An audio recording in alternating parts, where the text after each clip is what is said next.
Good morning, everyone. I got some bad news. The original speakers couldn't make it, so Sara and I are going to fill in, if that's okay. My name is Tom Scott, and I hope you're all here for the presentation about our U.S. legal system and the state of disarray that it's in, and why we're here today is that's what we're going to speak to you about. So, most people don't know who I am out here. Again, my name is Tom Scott. My background isn't in law. It isn't in the legal system. I'm actually an ex-engineer. I hold a U.S. patent. I'm a former world's top-rated fitness model. I tutor. I still act. So I do a whole variety of things. But I have two things in my life that I focus on. I focus on my passion, which is all of those things, and then I focus on my duty, which is why I'm here today. So that's pretty much about me. Let me, as far as introduction goes, turn this mic over to Sara right now so you can find out a little bit about her.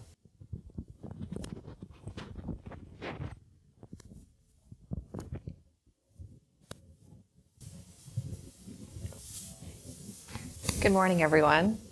My name is Sara Naheedy, and as Tom mentioned, we are here today because we feel very strongly that the U.S. legal system is in a position that needs to be changed dramatically. My background is that I'm an attorney, and I have been practicing law since 2010. It did not take me very long as a practicing attorney to realize that the system is not at all what we imagine it to be and what we see it on TV as a citizen, what we would expect from our legal system to do for us. So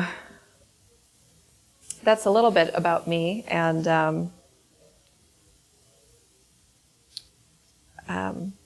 the point of why we wrote this book came about. I mean, we launched our project in 2016, but we were motivated to write this book long before then. And that motivation came from seeing that the justice system is not what we think it is, and we would like to change the system and make it a legal system that works for everyone, not the just us system. One that helps lawyers, cops, judges get away with corruption, murder, and incarcerating people wrongfully. Our agenda is nothing more than to help people, to empower them, to educate them, to help themselves, protect themselves, and ultimately improve the system.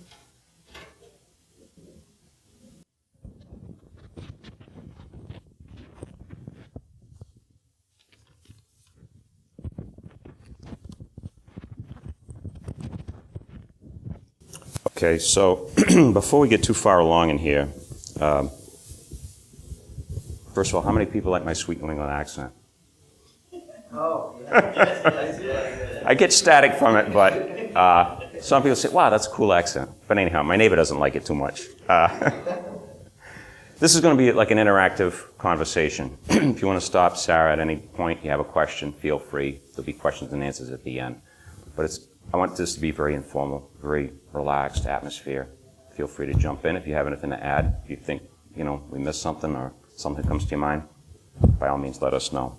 So, before we get too far, now we got a fairly small audience today. How many people in this room have been in the United States for 10 or more years, have had no interaction with the legal system? And by that I mean no parking tickets, no traffic tickets, no criminal accusations, no restraining orders, no small claims, no divorce, no class action suits that you're aware of, never been on a jury, never interacted with the legal system. How many people here?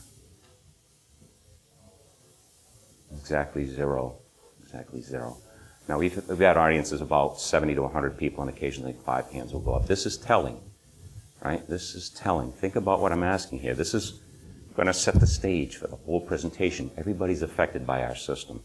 Most of the times, it's not very good.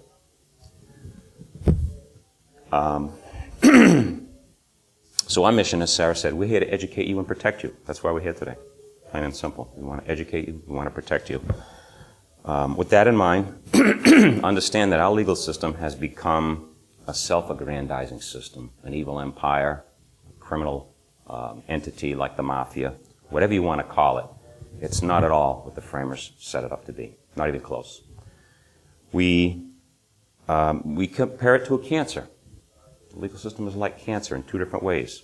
Number one, you can't just say, well, I've never had cancer, I don't smoke, I don't do anything risky, therefore it's never going to affect me. So I know somebody that, had cancer, they smoked, they were overweight, whatever they did, that's why they got cancer. The legal system can still impact you. In fact, it can strike nearly anyone at any time without that person doing anything wrong, immoral, illegal, whatsoever. And we're going to have some stories later to tell you exactly how that happened to people that we know. We also compare it to cancer because it has a tendency to spread. One legal case, small, even a traffic ticket, can spawn all these other cases in the system. And that's by design. The system we have today is designed to do that.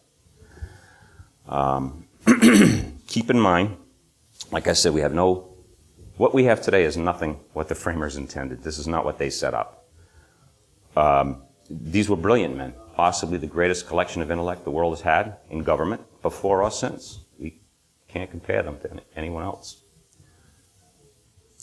In fact, I'd probably give my right arm to have leaders 1/10 the caliber that they were, right? You look at what's going on in our government, you got, I don't know if you're following the Trump thing with the Cohen and everything else, right? But it's been before that. I mean, it's just, you don't know who the bad guys are and the good guys anymore. I don't like Cohen, I don't like Mueller. I think they're all criminals.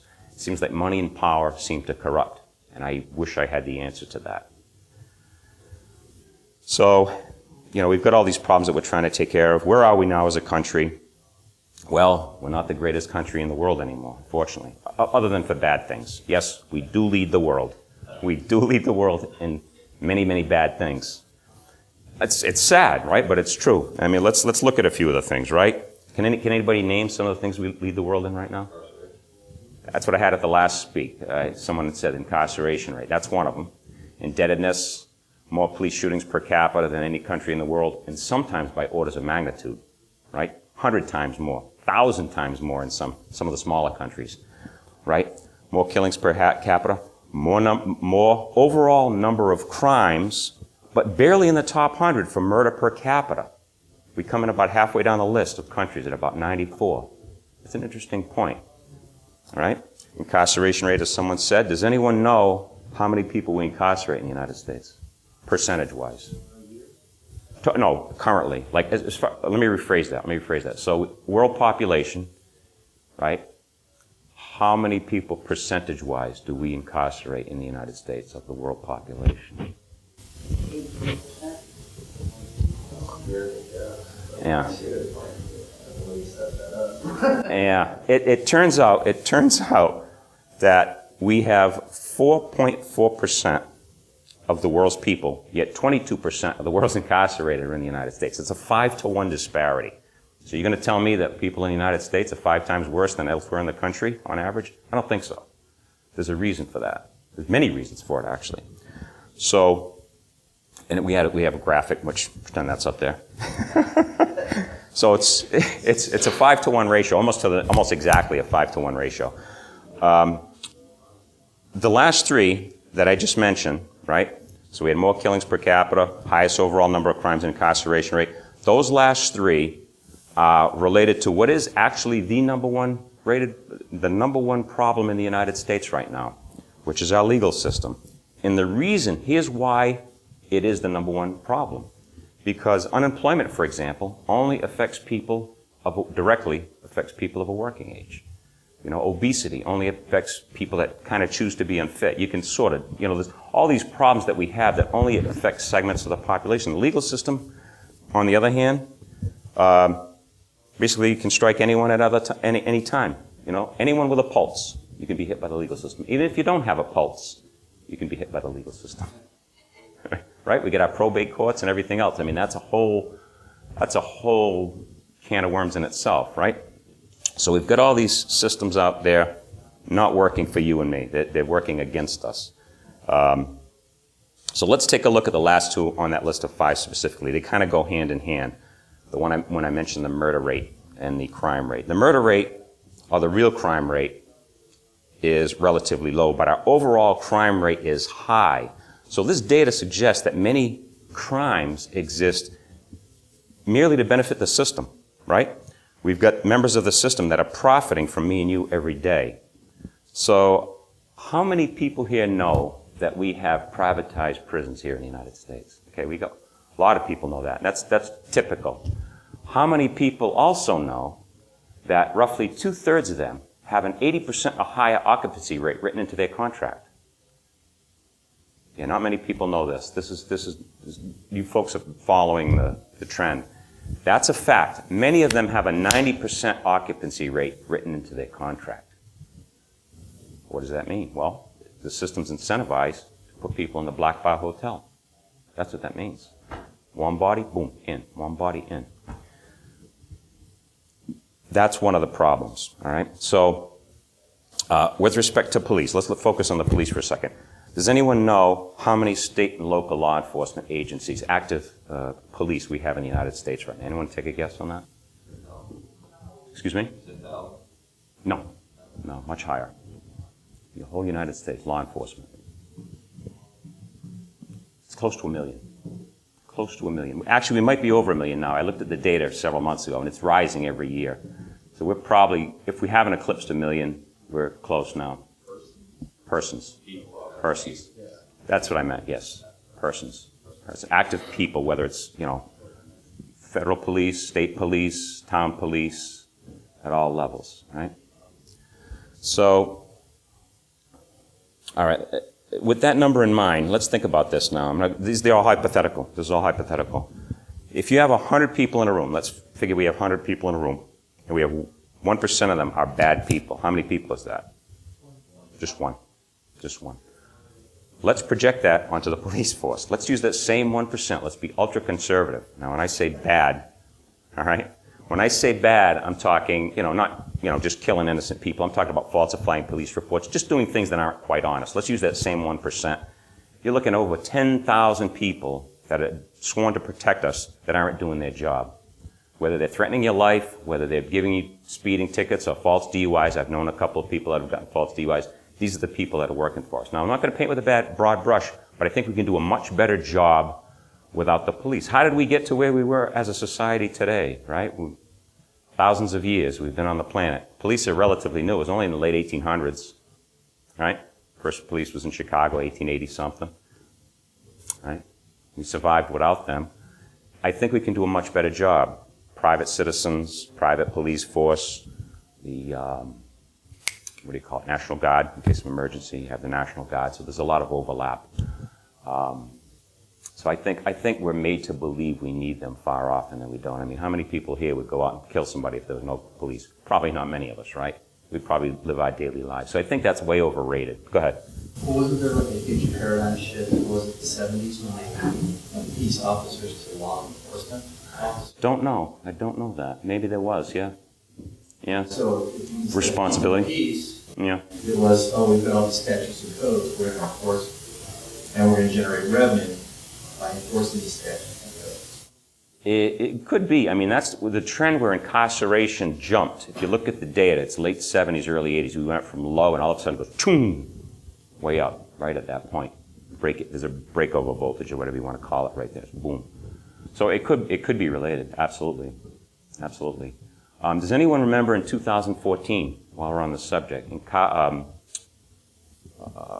was it? Thank you, Acapulco, Mexico, when the police went on strike? Does anyone remember that? All right. So the police thought they had the city by the and they went on strike, right? Well, guess what the people of the city did? They picked up the slack. They didn't vote them back in. They stayed out. Guess what happened to the crime rate? It actually stayed about the same. It didn't drop, stayed the same, but the traffic flowed a lot better. And the city saved tons of money because they're not paying these people for service. So we gotta, just because something is jammed down your throat, you gotta rethink things, right? I'm anti everything, anti big business, anti big government. I think when you take competition out of the picture, you lose a lot. And that's what we have today. We have a legal system with no competition. That's probably 50% of the problem. So, the whole thing about police, I'm not anti-police. I'm anti-police, but I'm not anti-policing. There's a difference, right? So anyhow, that was that story. And keep in mind, the founders had no, this again is not constitutional. You're not going to find this anywhere in the Constitution. And again, we can do a far better job in other ways. So, anyone care to guess how many laws we have in the United States? It seems that way. It seems that way. How do you count a law? Anything. One law is like 50 different regulations. Right. Yeah. Well, you get the CFR, right? You get the U.S. Code. You get the state laws. Well, conservatively, it's 1 million. That's a it's probably over 2 million, really, when you add up all the laws. And we're supposed to know these laws, right? They say what? Ignorance of the law is no excuse. I love that quote. Yeah, ignorance of the law is no excuse. It's taken way out of context. That came from colonial times, when you had about 100 or less laws in the books. Okay, you should know the laws. So they've taken that way out of context. No longer applies. So, again, this is one of the problems with the system. We have no competition. We have too many laws. We also have the prison industrial complex, where these people are in prison. They manufacture things. Unicor, for example, manufacture things at pennies per day. No vacation, no 401k plans, right? So they call it a captive audience. They're going to do what they tell them. You've got no choice.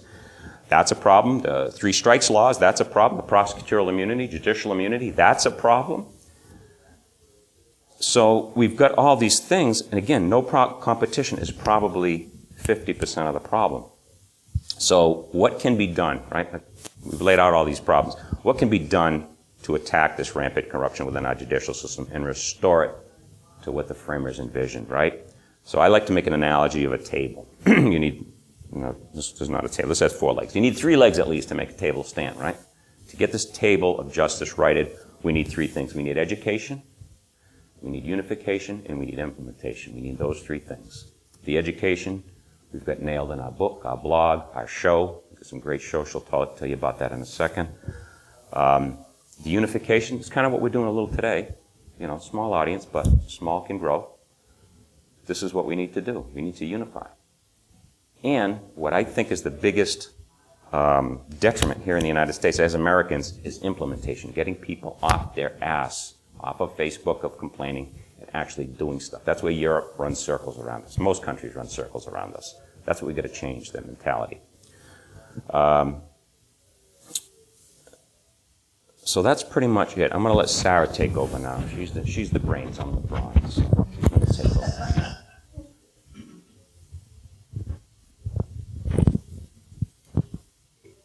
So, regarding our book,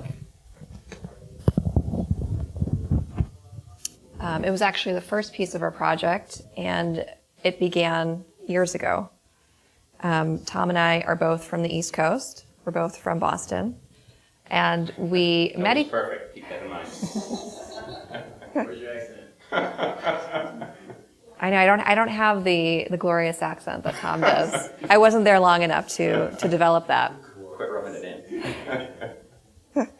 So Tom and I were fortunate enough to meet each other back in April of 2015, and I loved the idea of what he was doing, why he was doing it, and as an attorney who actually works in the system every day, I was very impressed that somebody who was not a lawyer and not a part of the legal system cared this much about exposing it for what it is and educating people and wanting it to change.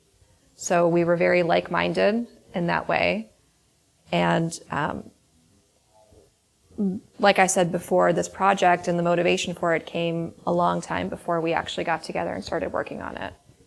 The motivation was there because I saw quickly into being a lawyer how the practice of law was so different from what I thought it was going to be when I was in law school and envisioning myself as this idealistic moral champion who was going to help people and bring them justice. And you quickly realize that we have a pay-to-play system.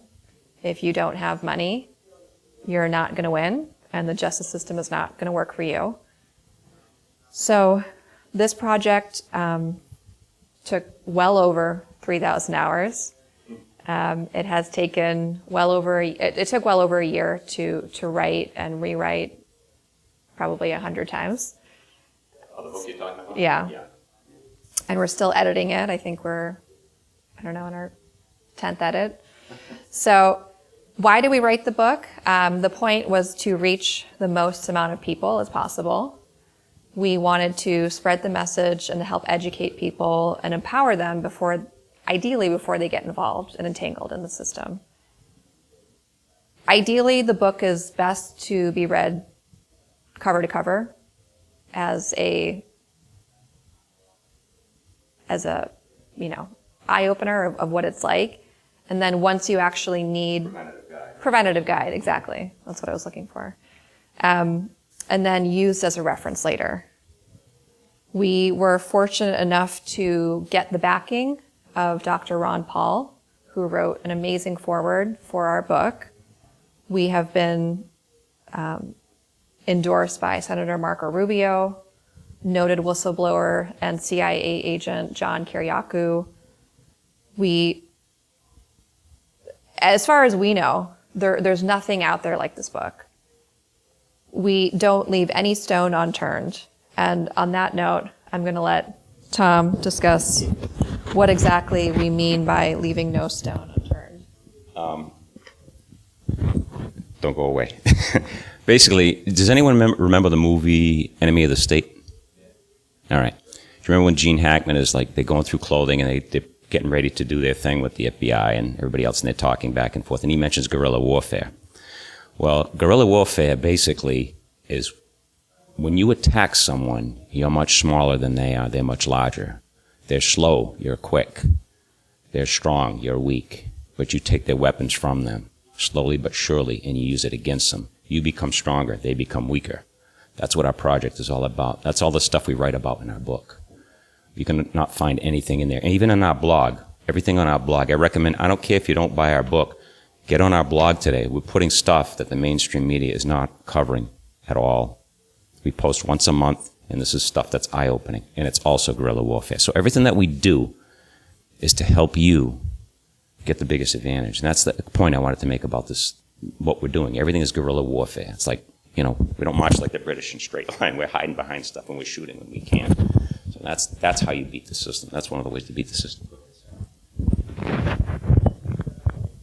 So like I said earlier, this is a once-in-a-lifetime book. It was a massive project. It's taken over 3,000 hours to compile and to present to everyone.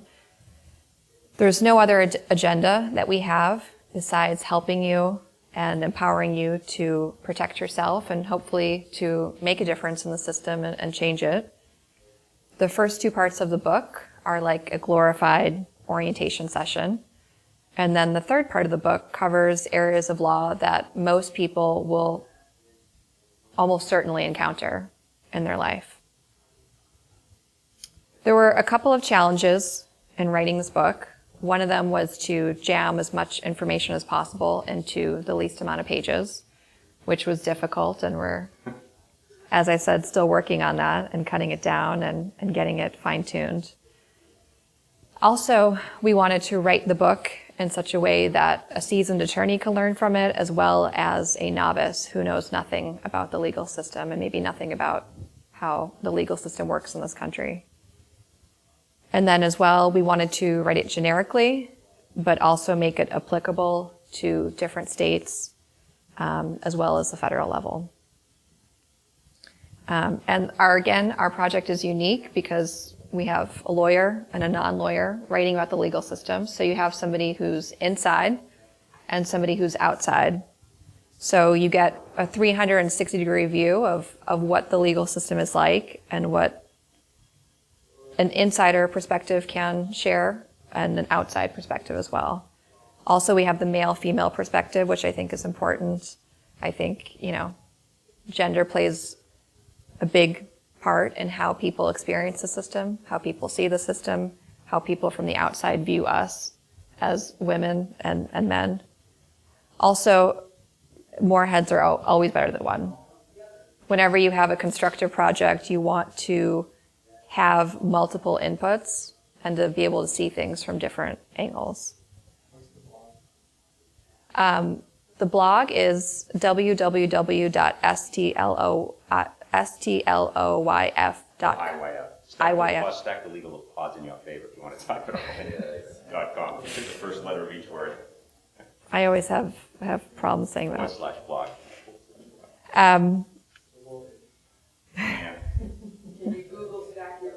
You can do that too, yeah. Yeah, if you Google Stack the Legal Odds in your favor, the website will come up, and the website has the blog on there, and it can be found from... Yeah, okay. Okay, great. So, as I said earlier, we're both here today because we want to change the system. We want a legal system that will work for everybody, not just people who are fortunate enough to have money to get out of their legal problems more successfully than people who don't have money. We want to change the system and hopefully have it be a real justice system. And as I said before, not a just us system that is helping police, lawyers, judges, and other corrupt, rogue people. We have some stories for you that we'd like to share. If you guys want to hear some interesting head turners. Yeah, first is amazing. I mean, you gotta listen to this story, and this can happen to you.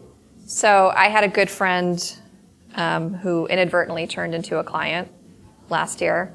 She was walking her service dog on the beach in Dana Point, and there was a sign explicitly on the beach saying that there are no pets allowed on the beach, but there was an explicit exception for service animals. Well, my girlfriend, her dog is a registered service animal, and she was stopped by, I think it was the Parks and Recreation officer, who came by and said, "Ma'am, it's illegal to walk your animal on the beach. I'm going to have to write you a ticket." And she said, "Officer, my dog is a service dog."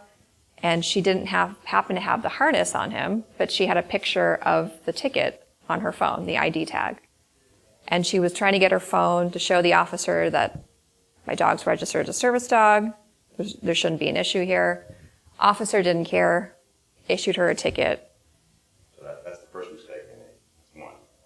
So fast forward to a few months later, she was stopped at a intersection because an officer said that she rolled a stop sign. She was issued a ticket for rolling a stop sign. The cop pulls up her background, sees that there's a bench warrant out for her arrest. Comes back, lets her know, "Ma'am, there's actually a bench warrant out for your arrest." And she starts laughing, and she was like, "There's no way." She was like, "I've never done anything wrong. There's no way this is not possible." So she was arrested, hauled away. She wasn't read her Miranda rights. She was, pretty much manhandled and shoved into the back of a police car. Mind you, this is in Dana Point, Orange County. So that's what kind of sheriff. And they're under Yep. gunfire. They follow all the corruption there. Yeah. So she was on her way to her son's 8th birthday party. So not only did she miss her son's 8th birthday party, but she spent a night in jail for walking a service animal that she was allowed to under law.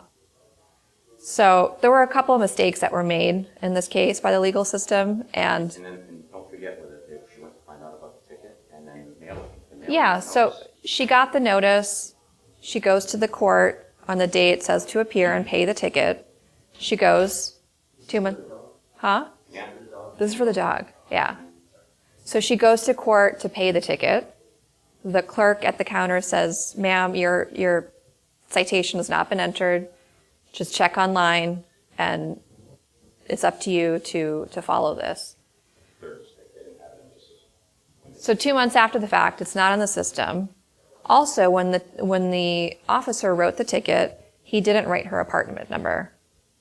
So when she was supposed to receive the mail to let her know that she actually had to appear at court and plead, she never received anything in the mail to let her know that there was a hearing in April, and that because she didn't appear, she was now, the city attorney issued a bench warrant for her arrest.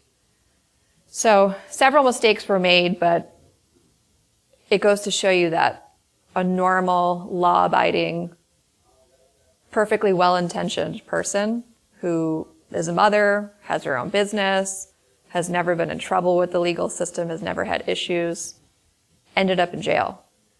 And when she finally did, 36 hours later, get to appear in front of the judge, the prosecutor, the city attorney who was, the prosecutor in this case, encouraged her to plead guilty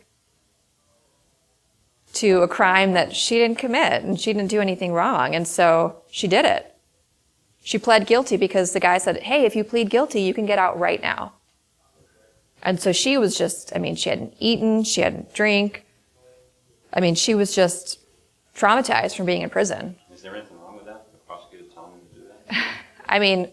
It's a huge, huge breach of our ethical duties as attorneys. It goes against the rules of professional conduct. So anyway, she pled guilty. And then once she got out, she told me about the story.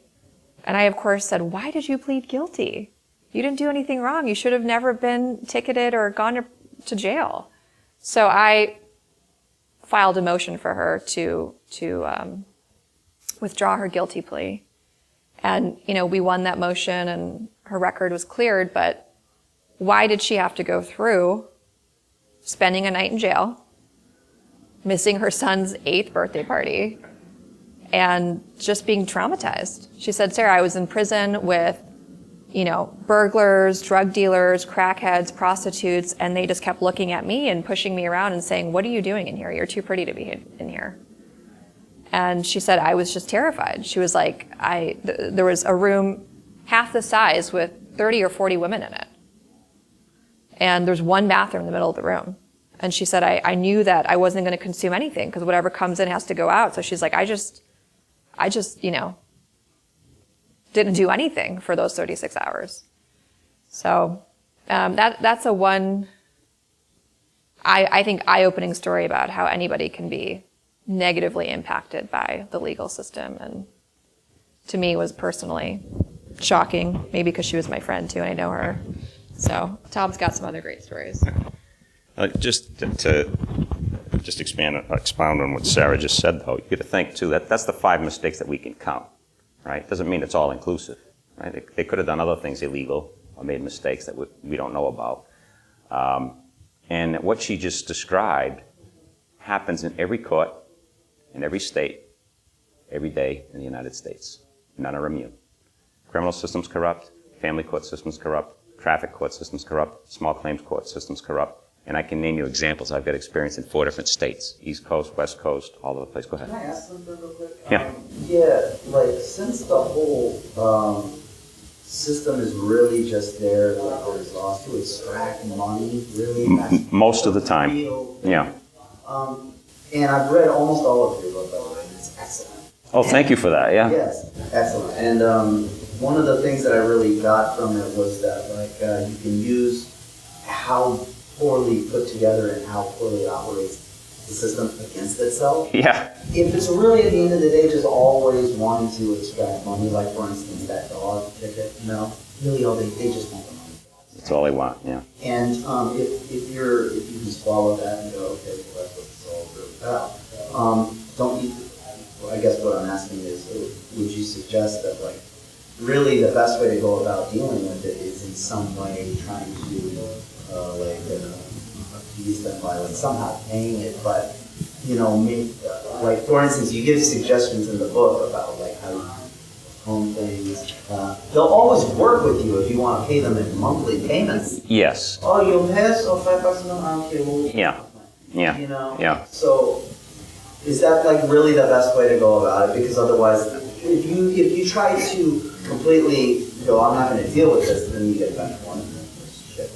Right, yeah. But see, in her case, everything was like she was blindsided, right, in this particular instance. But you're right. I mean, like, if you've read the book, you know, like with traffic cases and criminal cases, it's the only two cases in this country where you actually fight the system directly. You fight it in all legal battles, but it's the only one where you fight it directly. And there's bargaining, right? You have plea bargaining, as we say, in the criminal system.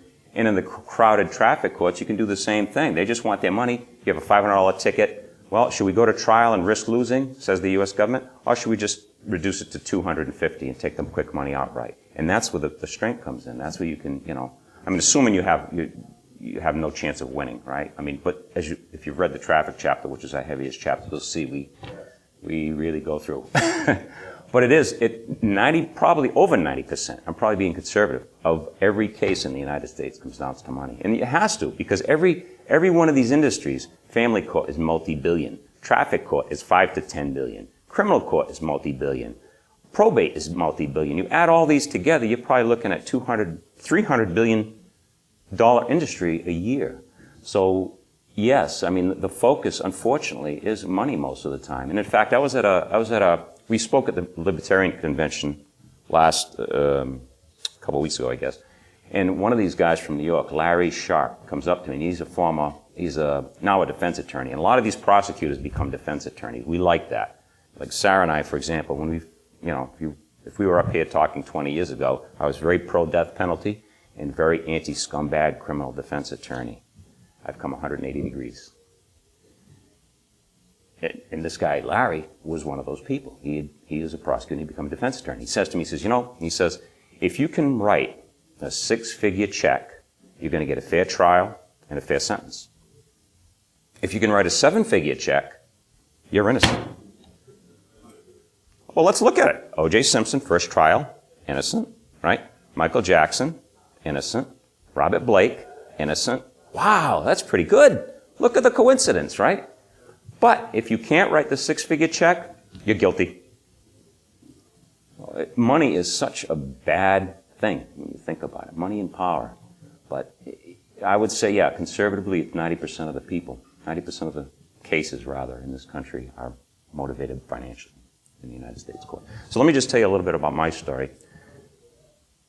Probably just as crazy as hers. You know, they say, mine is in what I call the beloved People's Republic of Massachusetts, which actually kind of spawned this, partially spawned our project, our book, our blog, and everything else. I had a case that started in 2005 in a civil court. Small contract case. And you know how they say sometimes, what you're giving us as facts are just too unbelievable. The story can't be true. Well, mine, the facts are so outrageous, it can't not be true. It's that ridiculous. And again, I'm not unique. I mean, we got a network nationwide. I can tell you stories in Washington State about our colleagues, in Florida, Washington, Ohio, and even attorneys. The system will turn on attorneys if you go against the bureaucracy, and this more than you think. So you've got this big bureaucracy that we're fighting. But anyhow, so my case started in 2005, simple traffic case, filed in the civil court in Taunton, which is the most corrupt court. They're all corrupt in the People's Republic of Massachusetts. I've been in 6 courts. 3 states you don't want to live in: Massachusetts, Ohio, and Washington. They get the blue ribbon. They're 3-way tie for the blue ribbon. All right? They're all states in this country are corrupt, but those 3 you don't want to live in.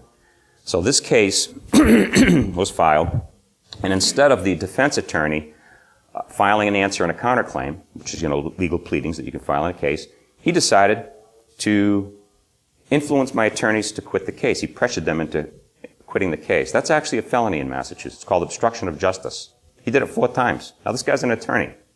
So instead of putting in the effort to file as he should have, he ran his mouth and committed felonies.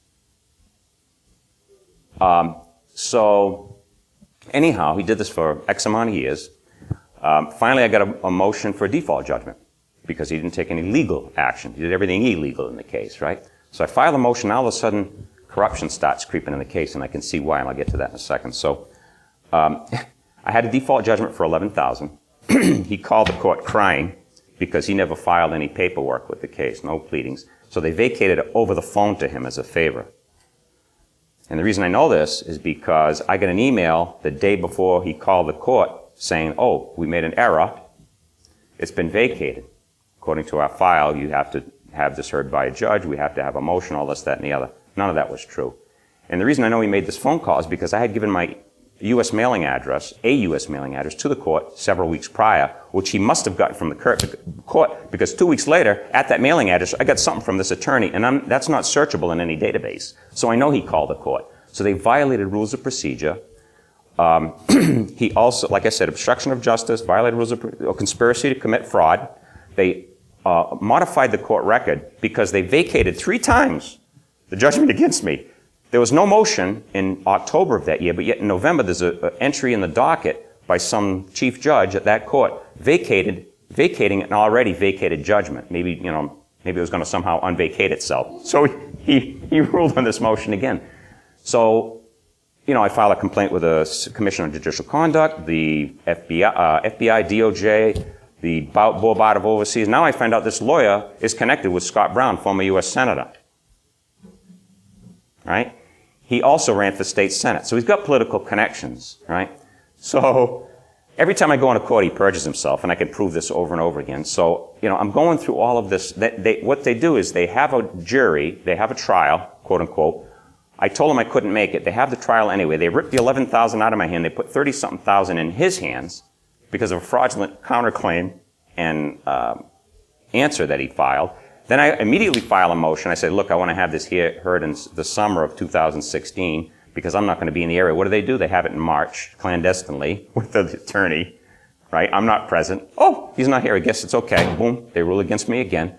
I go to the appellate court. Now, there's misprisioning of felony. Don't forget. Now, all the judges that are ruling for him are ignoring the elephant in the room, which is all the laws and crimes that these people have committed. That's misprisioning of a felony. So, top to bottom, soup to nuts, I got these people stone cold. Now I'm in the Supreme Court with a petition for interlocutory relief. I don't know how it's going to end. But and that's, again, the tip of the iceberg. I want to have questions and answers. But it's wildly, wildly corrupt. And you have to know the laws. You have to know the rules to know when they're breaking them. Otherwise, I was in court many times as a kid, and they broke the rules. Now I look back and I see it, but I didn't know it then. So that's pretty much all we have today. Questions and answers. Anybody have any questions? Go ahead.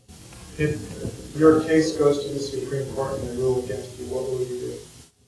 I just won't pay the judgment. I don't have anything in my name anymore. I've already thought, and we talk about this in the book. So they're not going to get me. I'm too smart for them. And you're publishing. Excuse me? And you're publishing. I've got a red bullseye on my back right now. I had the cops show up at my old house, and they had their hands on their guns. They're going to shoot me and dump my body in a swamp if they can catch me, but they're not going to catch me. Did you give them a copy? I want to send an autograph copy. You should see the pleadings I send at the court right now. They're worth a read. I sent one with April Fool's. It actually had an April Fool's date on it. Go ahead. Real quick, the one thing that struck me wrong about the legal system is the civil system. The business harms someone's property. Usually you can sue and collect damages and get a judgment, but they stop doing that activity. It doesn't happen in big business, especially energy. Where did that go wrong? Where you can no longer collect on a judgment or enforce a judgment against a big company that's hurt people's property, hurt people's livelihood? Enforcing a judgment? Well, because there's exceptions. Don't forget, like for a home, you can homestead your home. For business, I'm not sure on the details, but personally, there's all these federal and state limits. So enforcing a judgment is not always that easy. And that's what they're trying to do to me. They got this fraudulent judgment they're trying to enforce, but they can't. They're not going to get the money from anywhere. I know in Texas you can't collect on civil judgment realistically. Oh, is that right? Yeah? Yeah, it's fraud, sue somebody for business fraud and actually being able to collect on that, it just doesn't happen. It's extremely difficult. Yeah. A judgment is only as good as that piece of paper. Yeah. That's all it means, because to actually collect on it and see any money from it, it's rare. And in a free market, I thought that's how the market regulates itself. If businesses do bad, you sue them, they stop. Yeah. It doesn't seem to work that way. Yeah, we have 1 minute. Go ahead, last question. We can talk outside. Excuse me? What's the title of your book? Stack the legal odds in your favor. Understand America's corrupt judicial system. Protect yourself now and boost chances of winning cases later. Yeah, we'll be outside to talk. We're going to have to wrap. But that's all I have, Will you be prepared? Not if, but when the legal system strikes. Thank you for having us.